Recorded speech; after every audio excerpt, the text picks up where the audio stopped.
अस्सलाम वालेकुम। आज हम न्यू जगह पे आए हैं। इस जगह का क्या नाम है जी? ये महमूदाबाद है।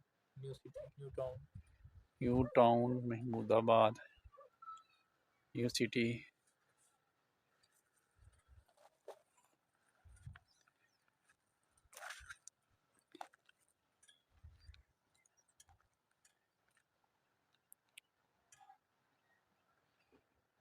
इधर से हम आए हैं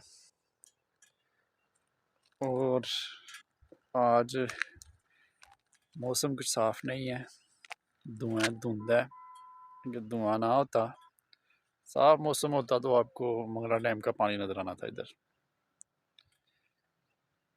इधर भी घर बना हुआ है ऊपर, और वो उधर भी देखें घर बना हुआ है। कहाँ कहाँ पे लोग घर बना रहे हैं। यहाँ पे जगह ही ऐसी है। ये नीचे भी घर बन रहा है।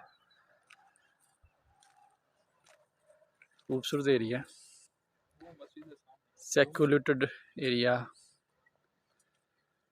Peaceful area.